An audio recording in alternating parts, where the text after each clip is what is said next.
નમસ્કાર વિદ્યાર્થી મિત્રો, કેમ છો બધા? મજામાં? હું છું મિસ્ટર કેકે અને સ્વાગત કરું છું મારી YouTube channel learning with mister KK ની અંદર. જૈવિક ગણોની અંદર આજે આપણે 7મા ભાગની અંદર આવી ગયા છીએ. તો આજે શું શીખવાનું છે ચાલો જાણી લઈએ.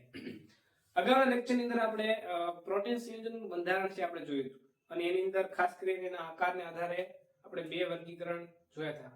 એક ગોલીમય પ્રોટીન અને એક રેસામય પ્રોટીન. એની વ્યાખ્યા છે, એના ઉદાહરણ છે, એમાં જોવા મળે છે, બધી જ માહિતી આપણે આગળના લેક્ચરમાં ભણી ગયા છીએ. એની આગળ હવે આપણે શીખવાનું છે કે પ્રોટીન સંયોજન છે એના આણ્વિય આકાર અને બંધારણ એમ બંનેનો અભ્યાસ.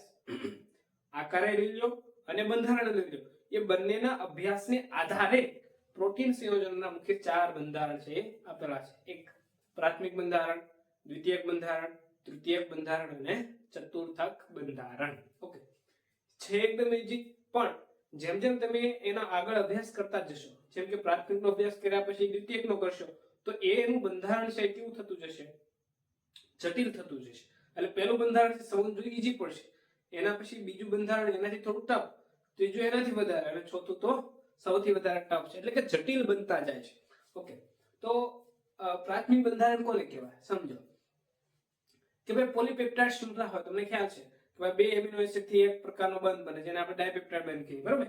હવે જે પોલીપેપ્ટાઇડ એવા જે બંધ બનતા જાય બધા લાંબી શૃંખલા હોય. પોલીપેપ્ટાઇડ ની લાંબી શૃંખલા બને છે, લાંબી શૃંખલા બને છે, એ જે શૃંખલા બને છે એ શૃંખલાને કહેવાય પ્રાથમિક બંધારણ. જે પ્રોટીન સંયોજન છે એનું બંધારણ છે કેવું ગણાય? પ્રાથમિક. ટૂંકમાં જે પોલીપેપ્ટાઇડ છે, પેપ્ટાઇડ શૃંખલા છે એ લાંબી શૃંખલામય સ્વરૂપે હોય, બરાબર? સીધી આવી રીતે લાંબી શૃંખલા હોય તો એવા સંયોજન છે એને શું કહેવાય? પ્રાથમિક પ્રોટીન. ઓકે, બીજી વાત કરીએ દ્વિતીયક પ્રોટીન સંયોજનનું બંધારણ. હવે દ્વિતીયક પ્રોટીનના જે બંધારણ છે એ મુખ્ય બે છે, બરાબર? અને ખાસ કરીને એમાં જોવા મળતા બંને બંધારણો છે એનું નામ છે આલ્ફા સર્પિલ આકાર ધરાવે અને બીજું છે એ બીટા પ્લીટેડ શીટ આકાર ધરાવે. ઓકે, અહીં શબ્દ સમજો, સર્પિલ કીધું છે એટલે કે ભાઈ સાપ જેવો આકાર ધરાવતો હોવું જોઈએ. તો જે આપણે પ્રાથમિક બંધારણ જોયું ને, એ જે પ્રાથમિક બંધારણ છે એને તમે ખેંચી અને વાળી દો આ રીતે, બરાબર? તમે સ્ક્રૂ આપણે ફિટ કરતા હોય, સ્ક્રૂ ને કેમ આપણે આ રીતે ફેરવતા હોય, એ ફેરવતા જાઓ અને જે રચના બને છે, એ જે રચના બને એને કહેવાય આલ્ફા સર્પિલ રચના. એટલે પ્રોટીન સંયોજનનું જે દ્વિતીયક બંધારણ છે એ આલ્ફા સર્પિલ આકારનું છે અને બીજું છે બીટા સ્પ્લિટેડ છે. એમાં હોય શું કે જે પ્રાથમિક બંધારણ છે એને વાળીને, બરાબર, આ રીતે વાળીને ગોળાકાર શૃંખલા સ્વરૂપે કરવામાં આવે અને એ જે બંધારણ હોય એ તમારું દ્વિતીયક બંધારણ કહેવાય. બીટા પ્લીટેડ શીટની અંદર કેવું હોય કે બીટા પ્લીટેડ શીટમાં એક પ્રકારની શીટ, એક થપ્પી, એની ઉપર બીજી થપ્પી, ત્રીજી થપ્પી, ચોથી થપ્પી, બરાબર? એવી થપ્પીઓ આવેલી હોય અને આખે આખું જે રચના બને એને કહેવાય બીટા પ્લીટેડ શીટ. આલ્ફા સર્પિલ અને બીટા જે પ્લીટેડ શીટ છે એ બંધારણની વચ્ચે એક પ્રકારનો બંધ બને છે અને એ બંધ છે હાઇડ્રોજન બંધ. આ જે બંને જે બંધારણ છે એ બંને બંધારણની અંદર અંતરાણવીય હાઇડ્રોજન બંધ જોવા મળે છે. જો પ્રાથમિક બંધારણ છે એ આવી રીતે લાંબી શૃંખલા ધરાવે છે પોલીપેપ્ટાઇડ, બરાબર? હવે દ્વિતીયક બંધારણ મુખ્યત્વે બે પ્રકાર, એક આલ્ફા સર્પિલ અને બીટા પ્લીટેડ શીટ પ્રકારનું. તમે જો આલ્ફા સર્પિલ માં આપ્યું છે તમને એક પ્રકારનો સર્પ એટલે કે સાપ જેવો આકાર દેખાય છે. એની અંદર આવી જે શૃંખલા છે એ શૃંખલા વચ્ચે આ જે કાર્બોક્સિલિક એસિડ નો જે CO હોય એમાં ઓક્સિજન અને NH2 સમૂહમાં એક H છે એની વચ્ચે શું બને? બંધ બને છે. એટલે કે ભાઈ જે આલ્ફા સર્પિલ બંધારણ છે એક પ્રકારનો એ પરમાણુની વચ્ચે બંધ બનાવે. કયો બંધ બનાવે? હાઇડ્રોજન બંધ. એવી રીતે બીટા પ્લીટેડ એટલે કે ભાઈ એક પ્રકારની શીટ, આ બીજી શીટ, ત્રીજી શીટ, એ રીતે થપ્પીની ગોઠવણી થાય આ રીતે અને એની વચ્ચે શું હોય? હાઇડ્રોજન બંધ છે તમારા આવેલા હોય છે, તમે જોઈ શકો છો. ખ્યાલ આવશે? તે બંને બંધ કેવા છે? હાઇડ્રોજન બંધ. તો આ જે બંધારણ થયું કેવું બંધારણ થયું? એનું દ્વિતીયક બંધારણ. હવે તમે સેજ આગળ જાઓ તો એનું તૃતીયક બંધારણ સમજવું છે તમારા આના કરતા પણ ટફ છે. આ જે સર્પિલ આકાર છે એને પણ તમે જે ખૂબ જ નજીકથી વાળતા જાઓ, બરોબર? ફોર એક્ઝામ્પલ તમે આ રીતે વાળતા જાઓ તો આ જે રચના બને, આ રચના એને કહેવાય તૃતીયક બંધારણ. એમિનો એસિડ, બરાબર? પ્રોટીન સંયોજનનું તૃતીયક બંધારણ. તો એની અંદર પણ આ જે પરમાણુ વચ્ચે એક પ્રકારના બંધ આવેલા હોય છે અને બંધ કયા છે તો કે ભાઈ હાઇડ્રોજન બંધ હોય, ડાય સલ્ફાઇડ બંધ હોય, બરાબર, એક પ્રકારના આકર્ષણ બળો, હાઇડ્રોજન બંધ જોડાયેલો હોય, ડાયસલ્ફાઇડ છે, પછી વાન્ડર વાલ્સ આકર્ષણ બળ હોય, અને સ્થિર વિદ્યુતીય આકર્ષણ બળ હોય. આવા 4 પ્રકારના છે એ બંધ ભરેલા આ પ્રકારના બળ છે એ ધરાવતા હોય. એટલે આ પ્રોટીન સંયોજનનું તૃતીય બંધારણ છે ખૂબ જ જટિલ છે. હવે જ્યારે ચતુર્થકની તમે વાત કરો તો ચતુર્થક છે તો એ તો આના કરતા ખૂબ જ જટિલ છે. હવે જે તમારું તૃતીય બંધારણ બન્યું છે એની પણ તમે ગોળાકાર રચના કરતા હોય, એટલે કે ગોળીય પ્રકાર તમે બનાવતા જાઓ, જેમ કે આ રીતે બરાબર, કઈ નક્કી જ ન હોય કઈ રીતે આ જે બને છે એની અંદર પાછી શાખા હોય, આ રીતે આ જે શાખા હોય, તો આ રીતનું જે બંધારણ છે એ કોનું હોય? ચતુર્થક બંધારણ હોય છે. તમે જોઈ સામે કેવા ચિત્રા કર્યા છે, પણ હકીકતની અંદર આજે પ્રોટીનનું જે બંધારણ છે ચતુર્થક એ આવું પ્રકારનું ખૂબ જટિલ હોય છે. બરાબર, તમે તમારા ટેક્સ્ટબુકની અંદર પાછળ પેજ ફેરવશો તો એની પાછળ તમને એની 4 ની આકૃતિ આપી છે. તમે જોશો તો તમે પણ કહેશો કે આ છે જ. રાઈટ? તો એક પ્રકારના આવા બંધારણ છે જટિલ છે બનતા જાય છે, એ આપણે સમજવાની. ઓકે, તો આ પ્રોટીન સંયોજનના બંધારણ છે આપણે એ પ્રાથમિક થી લઈને ચતુર્થક સુધીના જોયા. હવે આપણે જોઈએ એ બધા પ્રોટીન સંયોજન તમને ખ્યાલ છે કે આપણા શરીરમાં બહુ ઉપયોગી છે. હવે આપણા શરીરમાં પ્રોટીન આવે છે, પ્રોટીન છે એ એની અંદર કોઈ પ્રકારની અસર થવાને કારણે કઈ અસર સર્જાય છે, કોઈ અન્ય ઘટકને કારણે આપણે તાવ આવે તો બી કઈક અસર સર્જાય છે. તો થાય છે શું? એના માટે આપણે હવે સમજવાનું છે પ્રોટોનનું વિકૃતિકરણ. મોસ્ટ ટાઈમ ક્વેશ્ચન છે, ચાલો શીખીએ. જોઈએ પ્રોટીનનું વિકૃતિકરણ. વિદ્યાર્થી મિત્રો, પ્રોટીનનું વિકૃતિકરણ તમે બધાએ મોટા ભાગે અનુભવ કર્યો છે. તમને ખ્યાલ હોય તો તમે જ્યારે બીમાર પડો છો, તમને ખૂબ જ ભયંકર તાવ આવે છે, બરોબર, તાવ આવે છે ને ત્યારે મોટા ભાગે પ્રોટોનનું છે વિકૃતિકરણ સર્જાતું હોય. મોટા ભાગે તમે તાવ આવવો છે, પછી કોઈ થકાણ, તમે થાક્યા પાકા હો, ત્યારે મોટા ભાગે થાય કે પ્રોટીન છે તમે જે તમારા શરીરની અંદર ઓલરેડી સંગ્રહાયેલ છે એ જે પ્રોટીન છે એનું શું થઈ જાય છે? વિકૃતિકરણ. ઓકે, સાહેબ, પ્રોટીન વિકૃતિકરણ છે શું? વેરી ઇમ્પોર્ટન્ટ ક્વેશ્ચન છે, 2 ગુણમાં પૂછાય પણ છે. ઓકે, હમણાં આપણે ભણ્યા હું કે કોઈ પણ જૈવિક અણુઓ હોય, બરોબર, આપણે પણ લઈ લો, વનસ્પતિ લઈ લો, કોઈની વાત કરીએ તો કે જૈવિક અણુની અંદર અદ્વિતીય ત્રિપરિમાણીય બંધારણ, હમણાં જોઈએ ને આપણે, એ અદ્વિતીય ત્રિપરિમાણીય જે બંધારણ છે એની અંદર જો તાપમાન વધી જાય, બરાબર, તાપમાન વધી જાય અથવા એની પીએચ માં ફેરફાર કરો, જો તાપમાન વધવું એ ભૌતિક ફેરફાર છે, પીએચ વધવી એ રાસાયણિક ફેરફાર છે. એટલે કે ભાઈ જૈવિક અણુમાં રહેલા અદ્વિતીય ત્રિપરિમાણીય અણુમાં તાપમાન જેવો ભૌતિક ફેરફાર અને પીએચ જેવો રાસાયણિક ફેરફાર થાય ત્યારે એ જે અણુમાં રહેલો હાઇડ્રોજન બંધ હોય ને એ હાઇડ્રોજન બંધ તૂટી જવાને લીધે જે ગોળીય આકાર રચના ધરાવતા હતા એ બધા સંયોજનો, એ ગોળીય અણુઓ શું થઈ જાય? ખુલી જાય છે અને એક પ્રકારના સિમ્પલ બંધારણમાં, એટલે કે ભાઈ પ્રાથમિક બંધારણમાં આવી જાય છે. સમજાય છે મારી વાત તમને? જે ગોળીય સ્વરૂપમાં હતા એ અણુઓ ખુલી જાય છે, એ ત્યારે થતી જે ઘટના છે એ ઘટનાને કહેવાય પ્રોટોનનું વિકૃતિકરણ. ખ્યાલ આવે વિદ્યાર્થી મિત્રો? ઓકે, વેરી ઇન્ટરેસ્ટિંગ ટોપિક છે. બીજું કે પ્રોટીનનું વિકૃતિકરણ જ્યારે થાય છે ત્યારે એ જે પ્રોટીનનું બંધારણ છે દ્વિતીયક હોય, તૃતીયક હોય કે ચતુર્થક હોય, બધા તૂટીને એક બંધારણ, પ્રાથમિક બંધારણની અંદર ગોઠવાઈ જાય છે. અને મોટા ભાગે જ્યારે વિકૃતિકરણ સર્જાય છે ત્યારે એ છેલ્લે અંતે રહેલો ઘટક તમારો હોય એ કેવું બંધારણ ધરાવતો હોય? પ્રાથમિક બંધારણ ધરાવતો હોય છે. ચાલો એનું ઉદાહરણ કરું. હા, તમે જ્યારે ઓલા પેલા ઈંડા વેચનારા જે લોકો હોય એ તવા ઉપર જ્યારે ઈંડાને મૂકે ને ત્યારે તમે જોશો જે ઈંડું જેવું તમે મૂકો, ખબર છે ઈંડાની અંદર ખૂબ પ્રોટીન હોય, જેવું મૂકો એટલે એનું જે એ તો પ્રવાહી સ્વરૂપમાં હોય અને જેવું એનું આમલેટ બનાવે તો ટૂંકમાં એ કેવો એક કણી સ્વરૂપે થઈ જાય. તમે જોયું છે? તો જે એ ઈંડામાંથી જે એ બને છે જે આખો ઘટક, એ જે ઘટક બન્યો એને કહેવાય એનું સ્કંદન થઈ ગયું. કોનું સ્કંદન થઈ ગયું? ઈંડામાં રહેલી સફેદી. એટલે એનું ઉદાહરણ થાય કે ભાઈ ઈંડાની સફેદીનું સ્કંદન. બીજું, દૂધમાંથી જ્યારે દહીં બને છે, ખબર છે આપને? લેક્ટિક એસિડ હોય દૂધની અંદર, બરોબર, લેક્ટોઝ નામના બેક્ટેરિયા દ્વારા બને છે. તો એ દૂધમાંથી દહીં બનવું એક પણ પ્રકારનું પ્રોટોનનું વિકૃતિકરણ પણ કહી શકાય. ઓકે, જો એ તમને એની વ્યાખ્યા પણ આપી છે અને ઉદાહરણ પણ આપ્યું. તમને આ વ્યાખ્યાનો 1 માર્ક્સ હોય અને ઉદાહરણનો 1 માર્ક્સ હોય.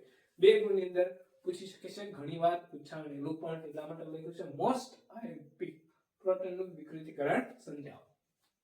વ્યાખ્યા: જૈવિક પ્રણાલીમાં જોવા મળતા અદ્વિતીય ત્રિપરિમાણીય પ્રોટીનના બંધારણમાં તાપમાન જેવો ભૌતિક ફેરફાર અને pH જેવો રાસાયણિક ફેરફાર સર્જાય છે ત્યારે તેમાં રહેલા હાઇડ્રોજન તૂટી જાય અને ગોળી અણુ ખુલી જાય વળાંક રહિત બને છે તથા પ્રોટીન અણુ છે એની જૈવિક સક્રિયતા શું થઈ જાય ગુમાવી બેસે છે તેને પ્રોટીનનું વિકૃતિકરણ કહે છે ઓકે ઉદાહરણ ઈંડાની સફેદીનું થતું સ્તંદન અને દૂધમાંથી દહીંનું બનવું ઓકે ચાલો નેક્સ્ટ શીખીએ આપણે ઉચ્ચેસકો વિદ્યાર્થી મિત્રો આપણે જાણીએ છીએ આપણા શરીરની આખી બધી ક્રિયાઓ આપણું શરીર છે આપણા બધા સજીવો છે ખાધા વગર ટૂંકમાં કહેવાય ભોજન વગર જીવી શકાય નહીં જેવું ભોજન આપણા શરીરની અંદર જાય તો એની અંદર ઘણી બધી રાસાયણિક પ્રક્રિયાઓ થતી હોય જો કે રાસાયણિક પ્રક્રિયા અતિ ધીમી છે પણ રાસાયણિક પ્રક્રિયા થાય છે ઓકે તમને ખ્યાલ પણ હશે અને તમે જાણતા પણ હશે મોસ્ટ ઓફ બાયોલોજીના વિદ્યાર્થીને ખ્યાલ પણ હશે અને તમે ધોરણ 10 માં પણ ભણીને આવ્યા છો શું ભણીને આવ્યા છો કે આપણા શરીરમાં જે ખોરાક જાય છે ને એ ખોરાકનું પાચન કરવા માટે એની અંદર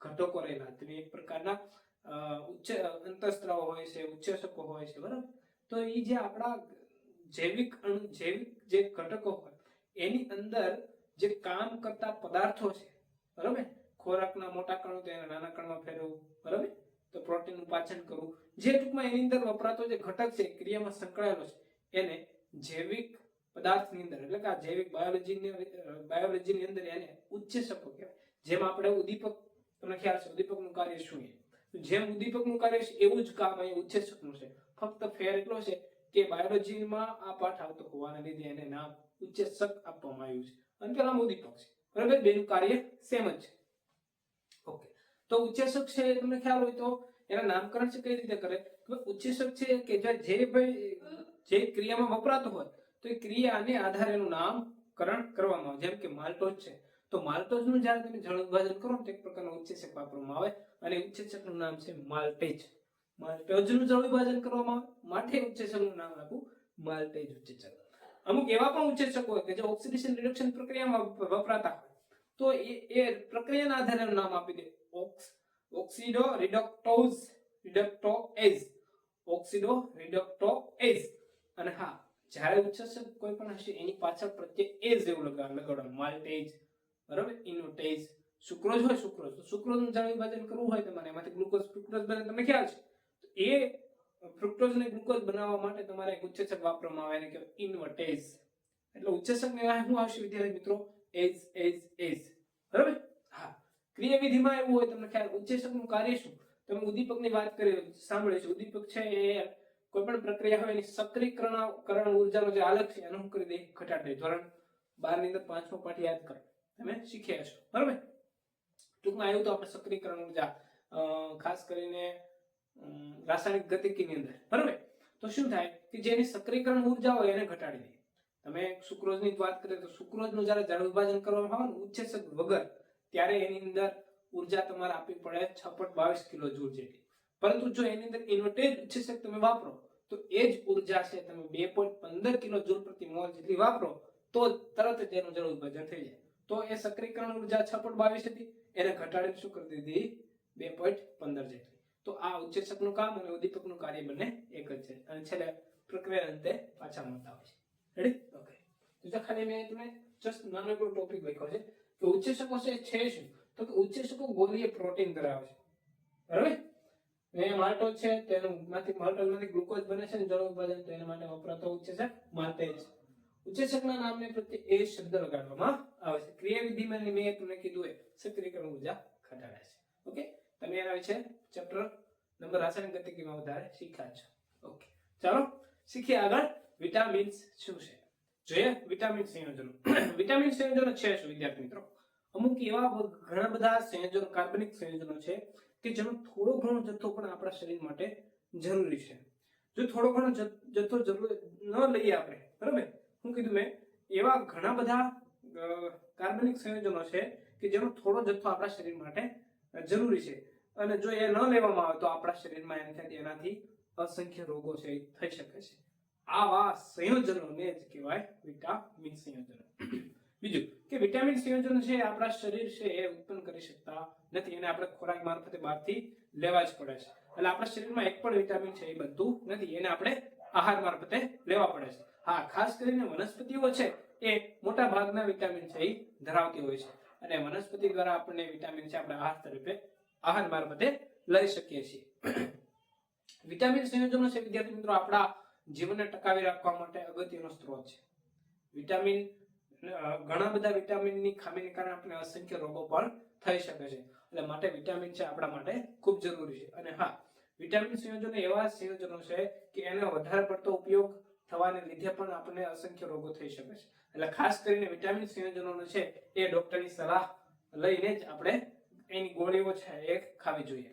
વિટામિન સંયોજનો છે એનું નામકરણ તમે કરવા જાઓ વિદ્યાર્થી મિત્રો, તેનું નામકરણ છે એ એબીસીડી મૂળાક્ષરોને પ્રમાણે છે કરવામાં આવે છે. એટલે વિટામિન સંયોજનો છે એ મોટા ભાગે એ બી સી ડી ઈ અને એચ પ્રકારના વિટામિન છે મોટા ભાગે આપણે જોઈએ છે. એમાં એના પ્રકારો, પેટા પ્રકારો પણ જોઈએ છે.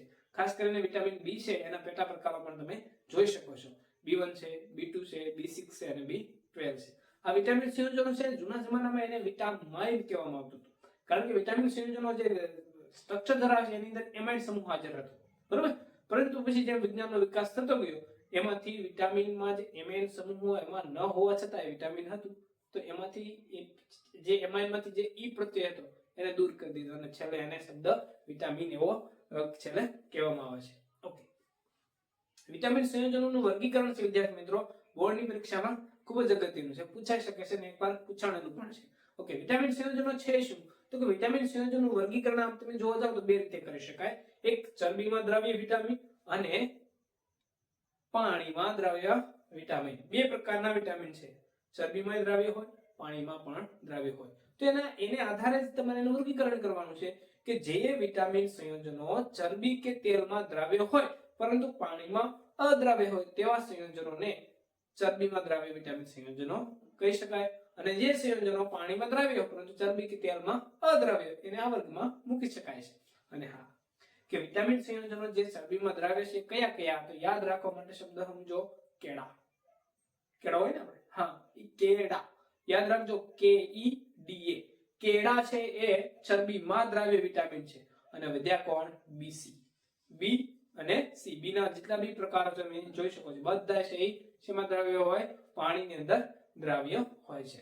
ઓકે, બીજી વાત કરીએ કે ભાઈ આજે વિટામિન ચરબીમાં જે દ્રાવ્ય હોય એ ખાસ કરીને આપણા યકૃત અને મેદસ્વી પેશીની અંદર સંગ્રહ પામે, જ્યારે વિટામિન બી અને સી છે એ આપણા શરીરમાં સંગ્રહ પામી શકતા નથી. એટલે વારંવાર આપણે બી અને સી છે એ ખોરાક મારફતે લેવા જોઈએ. જો ન લેવામાં આવે તો એના કારણે આપણને ઘણા બધા રોગો થઈ શકે છે. ઓકે, તો અહીં મેં તમને એનું વર્ગીકરણ લખી આપ્યું છે. મોસ્ટ આઈએમપી ક્વેશ્ચન છે. ચરબીમાં દ્રાવ્ય વિટામિન કયા કયા? તો કે કેળા. પાણીમાં દ્રાવ્ય વિટામિન કયા કયા? તો કે બીસી. તો એની મેં આખી વ્યાખ્યા આપી છે. પછી કઈ જગ્યાએ સંગ્રહાય છે, આમાં કઈ જગ્યાએ સંગ્રહતા નથી, ઉદાહરણ આપ્યા છે. એટલું તમે લખો બંનેમાં, તેના તમને 2 માર્ક્સ સહી રોકડા મળી શકે છે. તમે વિડિયો પોઝ કરીને તમે એને લખી પણ શકો છો, સ્ક્રીનશોટ પણ પાડી શકો છો. વિદ્યાર્થી મિત્રો, બાકીના જે અન્ય વિટામિન છે એ ઘણા બધા સ્ત્રોતમાંથી કયા કયા જગ્યાએથી મળી આવે છે, એનું રાસાયણિક નામ શું છે, એની ખામીને કારણે કયા કયા રોગ થાય છે એ આપણે નેક્સ્ટ લેક્ચરમાં તમને હું એક સરસ મજાની ટ્રીક સાથે છે એ સમજાવી દઈશ. હા, અને બીજું એવું વિટામિન પણ છે કે જે પાણીમાં અદ્રાવ્ય છે અને ચરબીમાં પણ અદ્રાવ્ય છે, બંનેમાં અદ્રાવ્ય. એવું વિટામિન કયું? તો વિટામિન H. તમારા ટેક્સ્ટબુકમાં નથી પણ આ યાદ રાખજો કે વિટામિન H છે એ પાણીમાં અદ્રાવ્ય છે અને વિટામિન H એ ચરબીમાં પણ અદ્રાવ્ય છે. ઓકે વિદ્યાર્થી મિત્રો, તો અહીંયા આપણે રાખીએ, મળીશું અન્ય લેક્ચરમાં. ત્યાં સુધી આવજો.